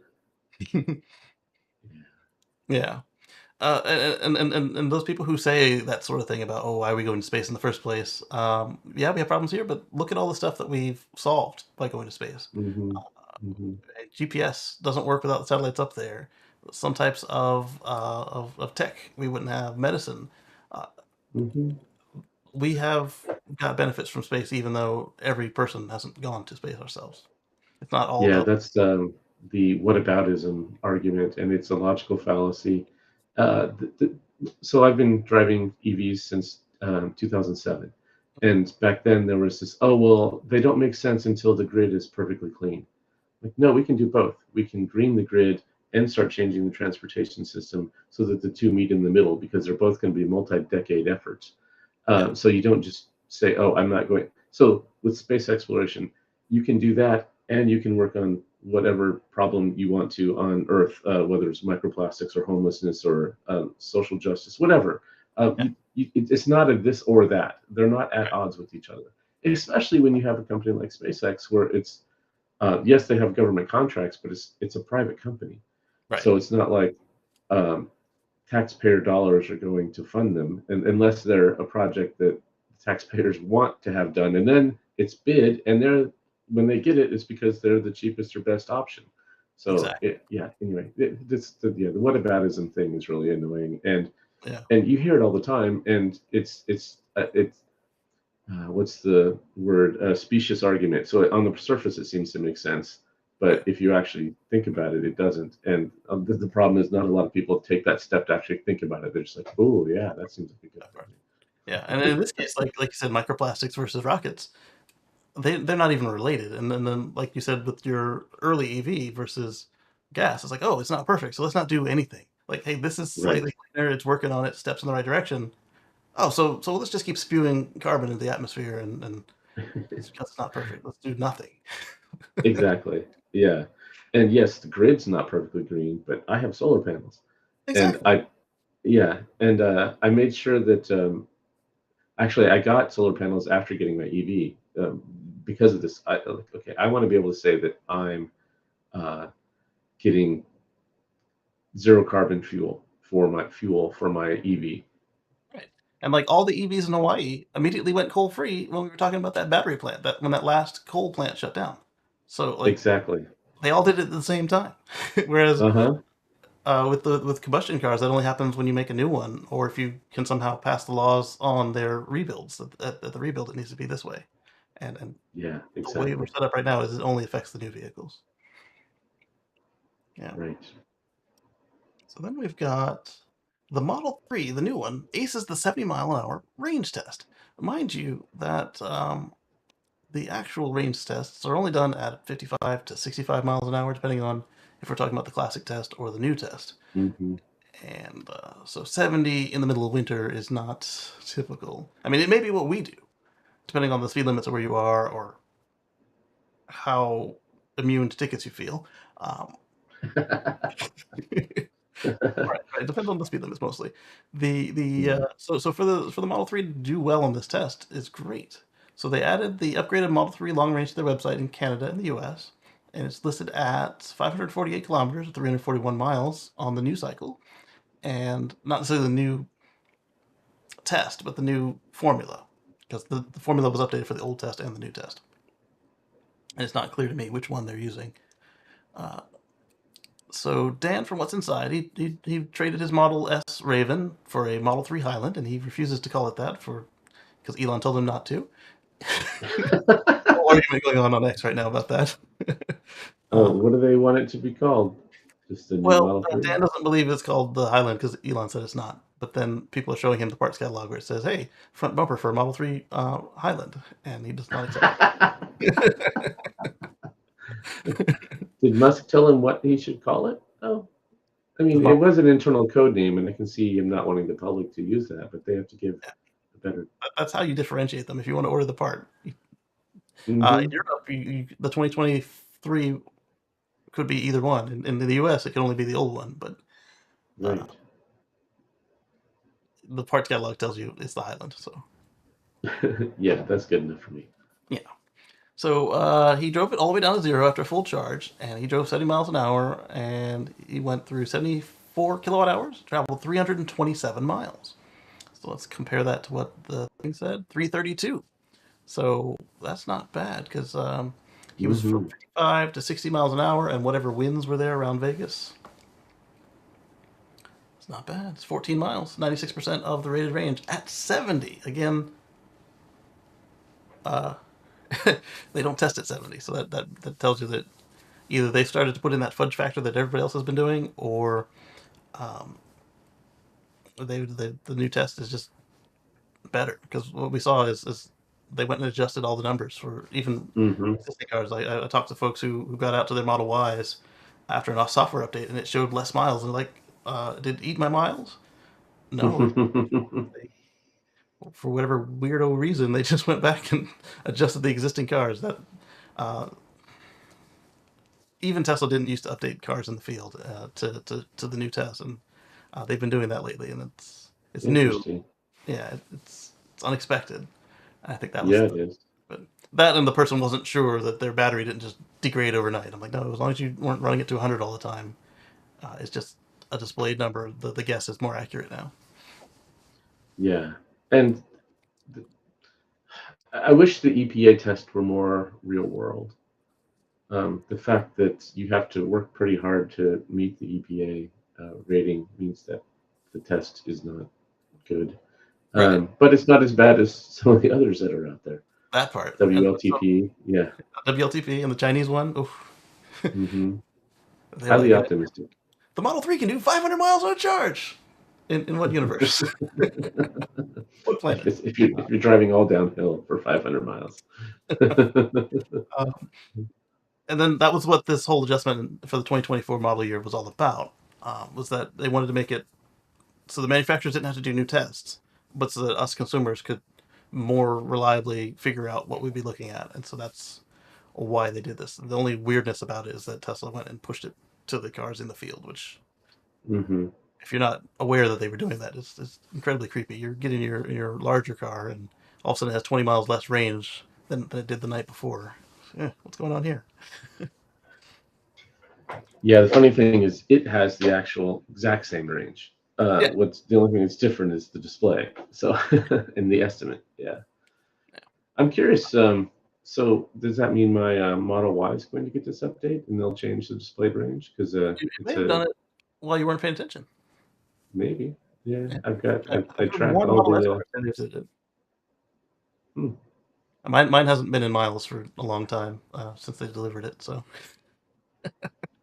I don't know. I could have done it. I don't know.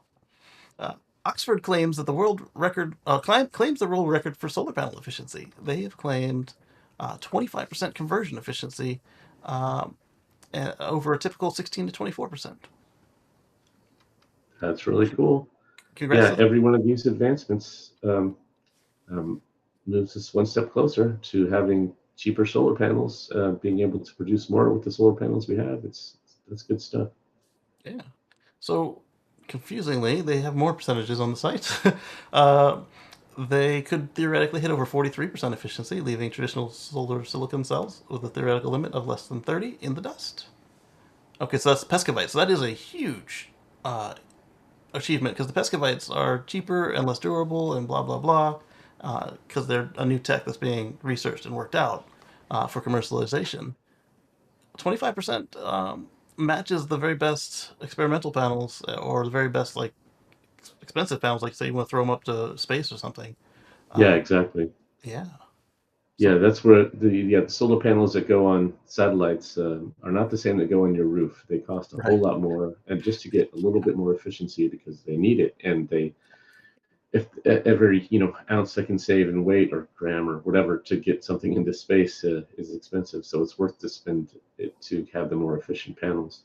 Yeah, I could spend 10,000 for one panel that's this much percent efficient, or I could spend 5,000 for two panels that equal the same power output. But now I got to pay for the rocket fuel and the Mm-hmm. space on the rockets.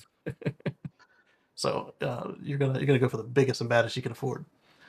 Yeah. So know that it's best. Whereas when I plan on installing a ground mount system in a couple of years, I've been looking at stuff, and I'm going to go the opposite. I'm Right. going to get the cheapest per watt panel I can, with just because I have the space and I want the maximum output for the lowest dollar. So it's just the opposite math. Exactly. And then obviously you'll still bump him up to make sure that it still fits on the space you've allocated.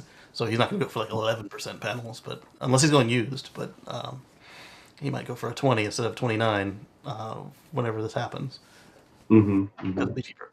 Um, so that's really cool to do that to match that with a Piscovite, which is the new tech that's not done yet. That's congrats to them, and hopefully we can see them commercialize Hmm, it soon because the savings they've been talking about at commercial levels will make solar accessible to way more people, hmm. or at least make it so that if you do community solar or you get it from a power company, they don't have to charge such a premium for it. Because right now, oof, they Yep. charge a lot because they're trying to get back all their money in a much shorter time frame than a homeowner would. Hmm. All right, the Cybertruck guy says a few months ago, ChargePoint announced it would be replacing existing CHAdeMO cables with NACs. Again, we were talking about the CHAdeMO folks. Oof. In Michigan, it appears that process has already begun. Some folks are reporting that old cables have already been removed, and these existing units are now compatible with NACs and CCS NACs and CCS cables. Hmm. So let's get on that adapter situation for you folks. Yeah. Yeah. One thing I noticed about this picture, I didn't notice it at the time before I visited my first V4 dispenser. I was just like, man, that's an ugly connector compared to what Tesla offers. But if you look at the tip of it, that is a 1,000 volts NAX connection. It still is ugly compared to the one that Tesla has, but at least there's a reason for it. So the way you can tell is that instead of being flush, all those bits, is that the connectors kind of poke out a little bit extra, like a little duck face. Yeah. It is. Oh, that's funny. Yeah. So but this is going to be good for people on the whole because, like I said, most of it's going to do the greater good for the folks getting these adapters and getting the native NAC port. It's unfortunate that we are leaving folks behind, but thankfully there are solutions in play Hopefully, we get Hmm. CHAdeMO to NAX rather than CHAdeMO to CCS1. Right. That the chain of adapters I described earlier Hmm. Hmm.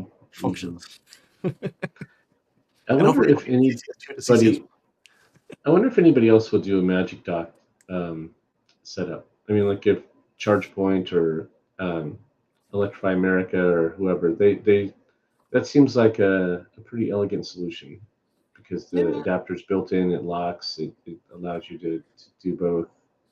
I can see them doing that, but most of their stations are dual port, and even though they're dual ports, they only charge one car at a time. So Mm, I could see them wanting to just swap the cable out rather than invent or copy or lease or hmm. the dunk. But they could do what ChargePoint did with the Chatham adapters and just chain it to the side of the chain it to the side of the station. That's It just worked. asking for someone to get some bolt cutters out or something. I'm surprised that didn't happen. SpaceX says I'm Starship sure will it did. fundamentally change how we access space with entire space Hmm. stations like Starlab launched in a single mission. And initially, I read this wrong, and I thought they said Skylab, and I got super excited. But then I clicked into Voyager Space's post tweet, and I got excited again because it is a whole space station in a box, a starship-sized box. Uh, it's pre-fueled. It's like all the stuff is already there. All they got to do is furl out the panels, and it is a entire scientific outpost slash hotel in space in one launch. So that is exciting, and it runs on methane, which could be sourced from atmospheric sources. It will need to be Hmm. on Mars, but I don't think that they're actually doing that on Earth until it becomes cheaper to do. But they could. It could be renewable. Yeah, they should do some here on Earth just to test out the system before it goes to Mars, work out all the Right. bugs, and free CO2 sequestration. I guess if you just launch it and burn it again, it kind of, but at least it's net zero in that case. It'd be net zero, and it helps them solve the problems of what they're going to encounter on Mars, while they Hmm. can still send an engineer out to go hit it or change some bolts, etc. Yeah, exactly. It's a lot easier to do maintenance on something in Texas than on Mars. Yeah.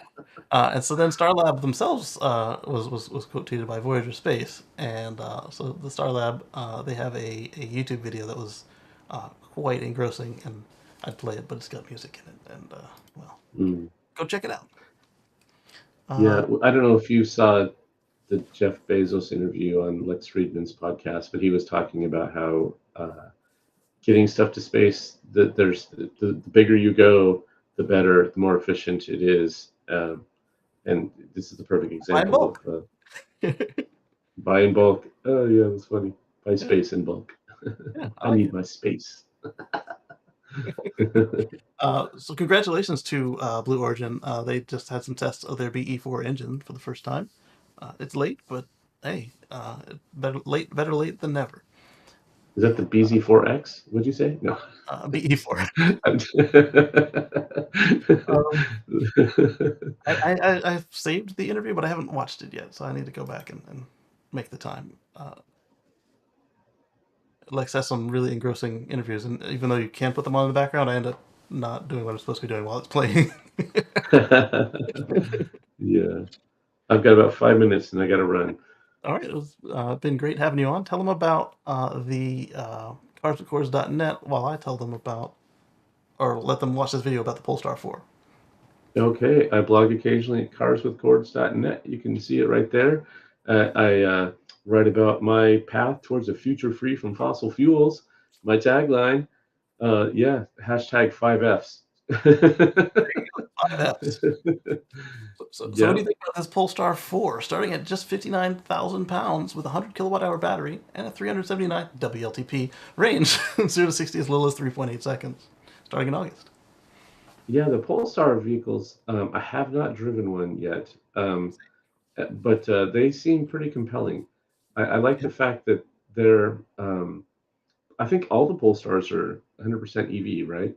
Yes, except for the They Polestar so 1, which was a plug-in hybrid, really but they told us about that. okay, Yeah, and yeah, so they figured out quickly that was not the way to go, and yeah, they have potential to with the backing of Geely, and the design expertise from Volvo. I mean, they have the right combination of things to actually maybe deliver something really good. definitely. Again, we just talked about how anything new coming out should be next.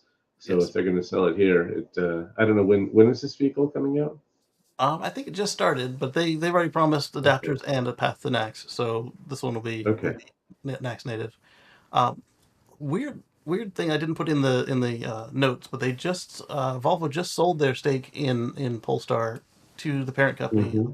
Geely, and I don't know if that was just a management deal or what, but so now Volvo has no control over Polestar.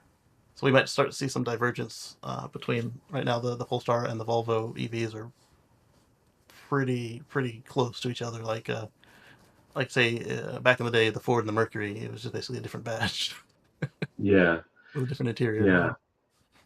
It was kind of a weird setup where Geely owned Volvo. Volvo owned 40% of Geely, or of not of Polestar. Oh, Yeah, yeah, so I mean, why have that layered structure instead of just having Geely? yeah, Yeah. Anyway, I hope that they're still able to leverage the right people when they need them, regardless. They still work under the same parent umbrella, so it should hopefully works out. definitely. Hopefully, we got room for one more before Patrick's got to roll. I've got this post that I put.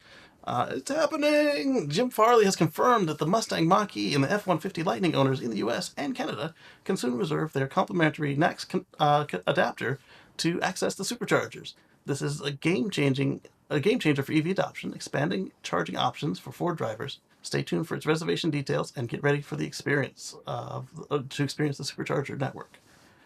Hashtag Hmm. support Tesla EVs, charging forward, futures electric.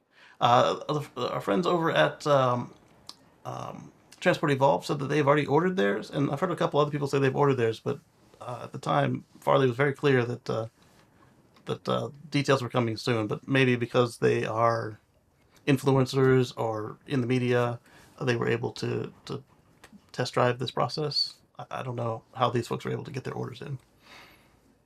Yeah, so with this adapter, can they go to any supercharger station, or is it still this 12 to 14,000 spots? 15,000 of them. So I'm 15 now. guessing that's Okay. a majority of the V3s. And then folks were Hmm. chewing on Farley about this photo he shared where the Mustang Mach-E and the F-150 Lightning both are taking up multiple supercharging spots. They said right at Yeah, if you're going to take a picture of your vehicle to share publicly, make sure you parked it well. You're not in an ADA spot.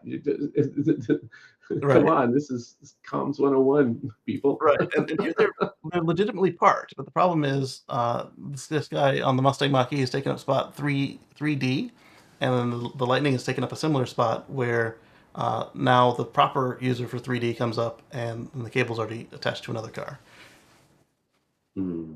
because he should be using either 4A or 3C depending on which way they labeled these particular V3 stations.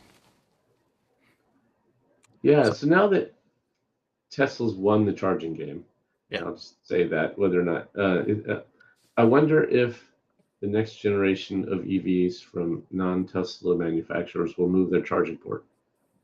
I hope they If do. they put it in the same place as Tesla, then you know that the spots are designed to handle it.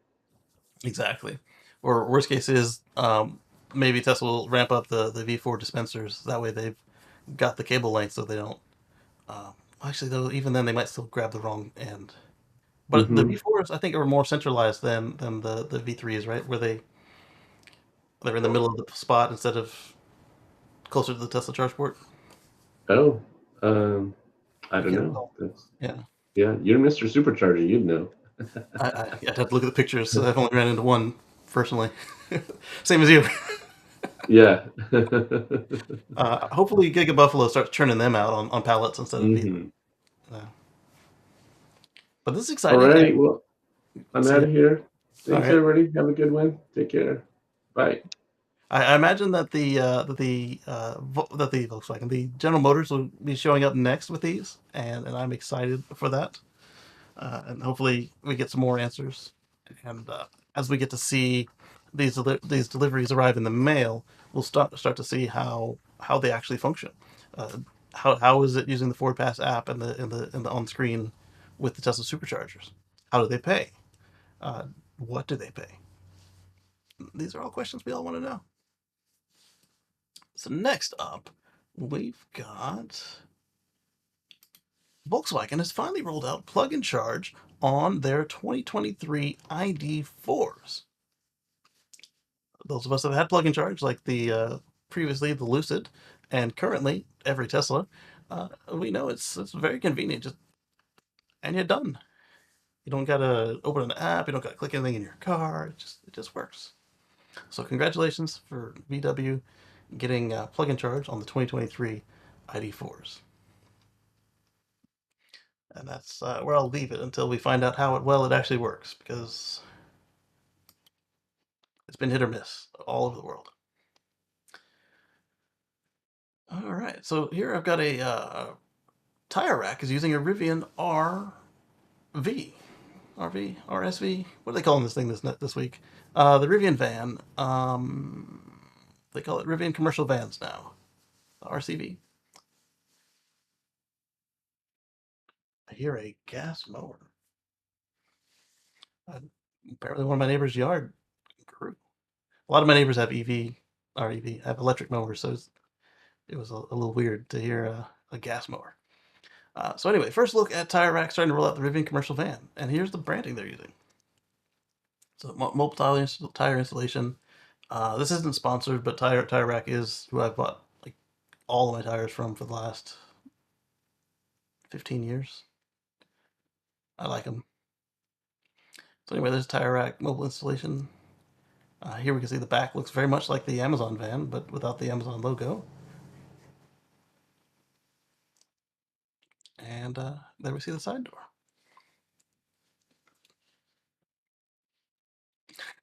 Mark, I think I'll go order some Black Rhino Voltaic from them right now.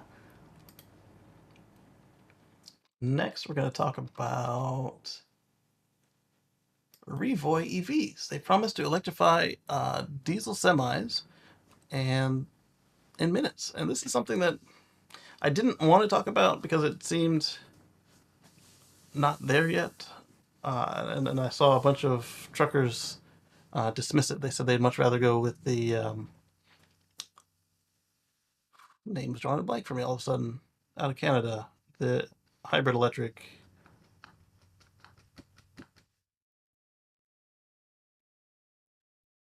Not Lightning Motors. The name escapes me.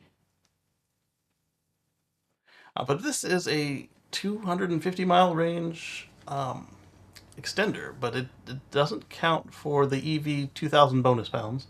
It weighs a lot more than 2,000 pounds. I think it's like 20,000 pounds. Um,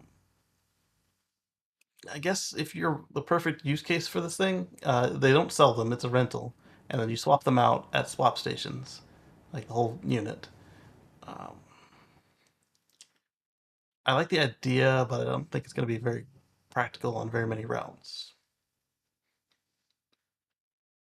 And that was why I didn't want to talk about it, but it kept coming up and coming up. So I was like, well, we can talk about it here. See if you guys have anything to say about it. It's a range of about 250 miles, which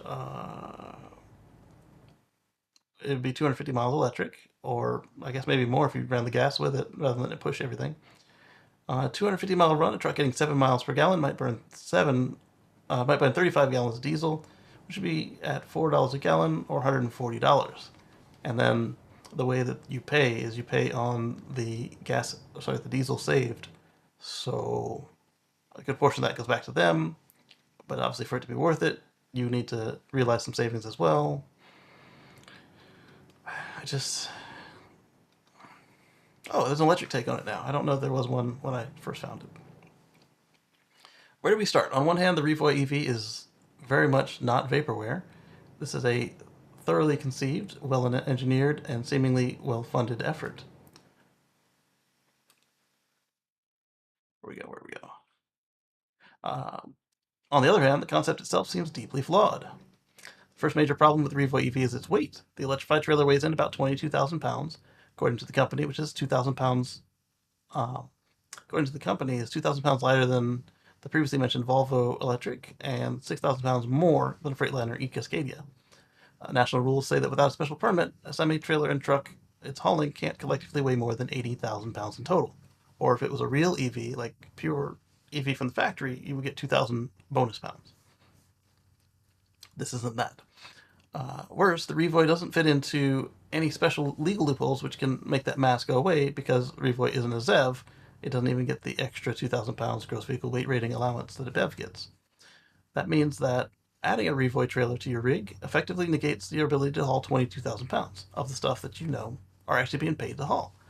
Uh, this could work if you're cubing out rather than weighing out, meaning that the trailer is full by volume before it gets to the 80,000 pounds. But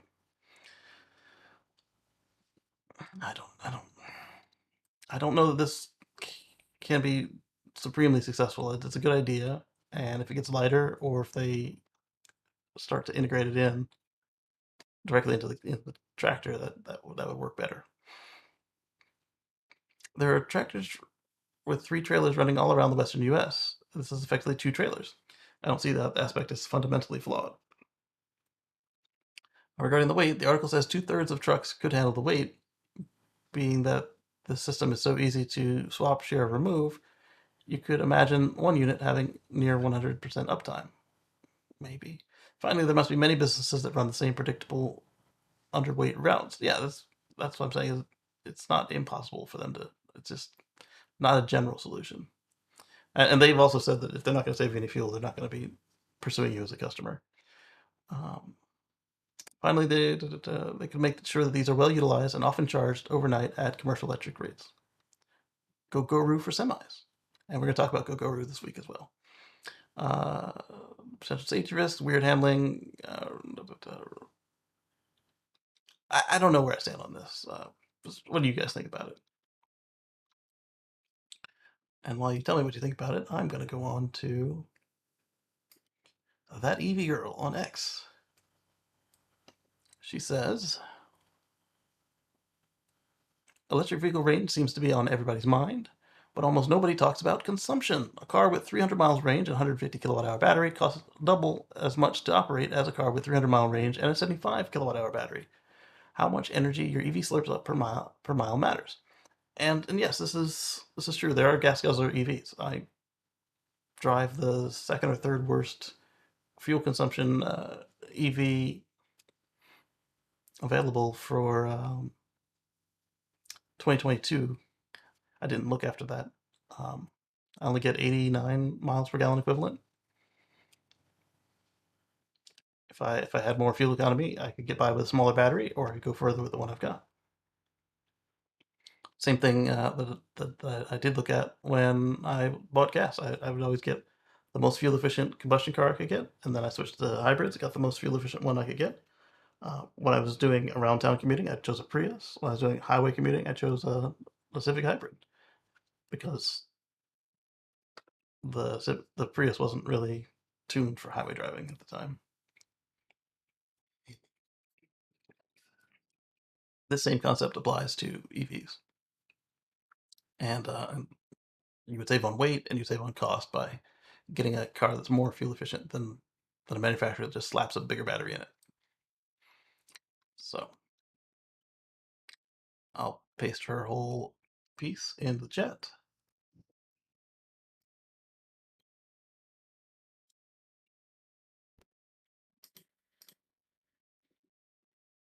I'll come back here and we'll go to the next article.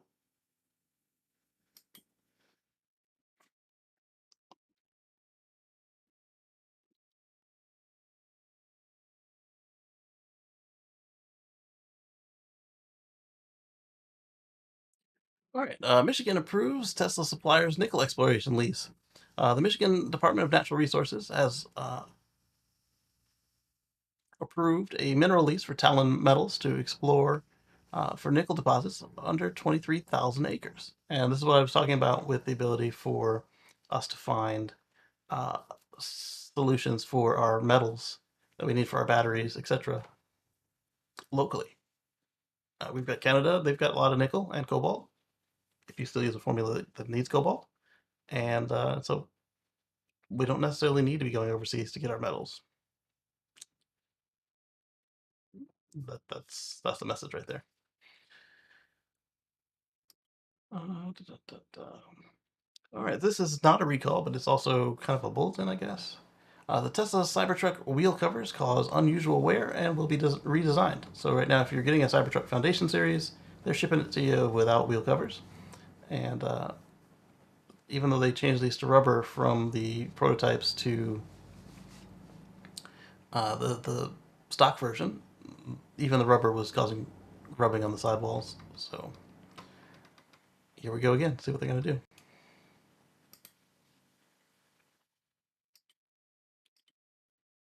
All right, we like to talk about the police car EVs. Saudi Arabia, they're fond of using hypercars for their police cars. They are going to uh, join those up with Lucids. Let's take a look. So Darren shows us these photos of the vehicles in their wrap being shipped on over. And then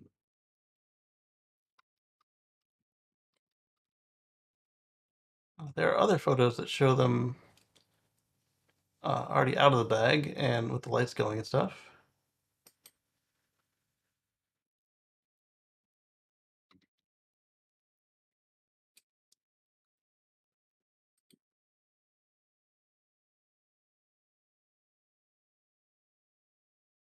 There they are. Congrats to Lucid. Oh, we did talk about Volvo here on the show today. Volvo halts investment into Polestar and transfers stake to Geely. Which, as Patrick said, it just makes more sense. It was a little weird the way they had set it before. Anders sent us a tweet. What did Anders send us? Anders sent us that this one from Nicholas. Tesla Sweden, go team, go Sweden. Or Tesla Sweden, go team Sweden. Best January ever recorded for Tesla Sweden. Really great. Despite the strike in Sweden against Tesla, they did record sales in January. Congrats. So 2020, 2021, 2022, 2023, and then 2024 just blew it away. Like the first bar on the chart was only crossed by 2023 at 200, and they almost hit the 800 there on January this year. Congrats. 730 Tesla sales at 4.3% market share. The eighth best-selling brand. Model Y was the third best-selling car, and 79% Model Y. 19% Model 3. Nice. Thank you, Anders. And this one is great news. So we've been talking about when is Norway gonna, do their new gas car sales ban. Well, Ethiopia snatches the trophy. First country to ban new gas car sales. Details thin on charging network impact with 1.3 K cars a year. It's a symbolic and powerful step towards the EV revolution. Why do I say it's more symbolic? Because there's a ban, but they didn't tell us how it works. And right now, they don't have that many cars on the road new. They tend to do used cars from other places, but they're the first country to ban gas car sales. Congrats. So then I posited, like, is there a chance for anybody else to sneak in before Norway? There is, but will there be? We'll see. This will be exciting to watch. And congratulations to Ethiopia. All right, next we've got Lamborghini aims to cut their carbon emissions by 40% per car. That's pretty good. I think they could do better. Cut it 100%. But this could also count their emissions for manufacturing, which is a lot harder to reduce at a manufacturer level. Bless you. Let's see.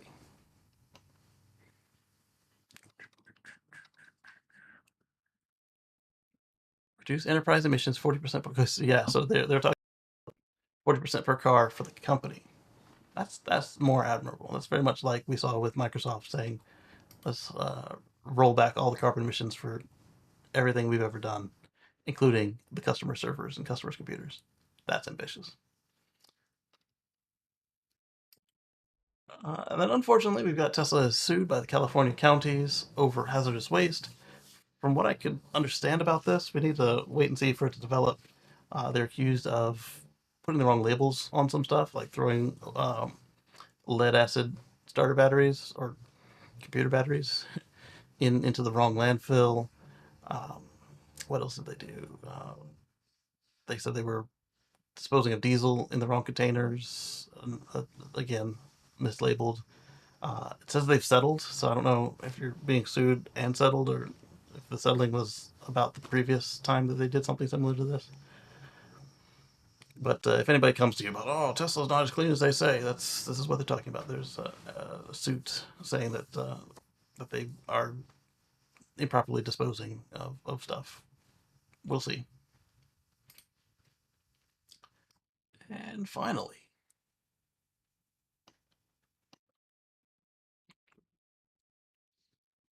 this one we were talking about earlier, but this is another article on it. Great news: Tesla batteries with U.S. mined nickel could save EV buyers $18 billion and generate $4 billion in tax benefits.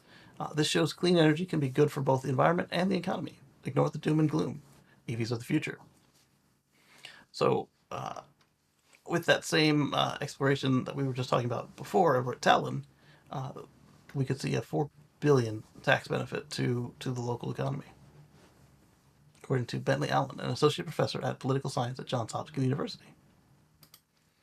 Tesla agreed to purchase tens of thousands of metric tons of metal from this mine. The biggest winner, at least collectively, would be American consumers who buy EVs powered by those batteries. All told, they could enjoy nearly $18 billion in savings. That's over from the Technology Review.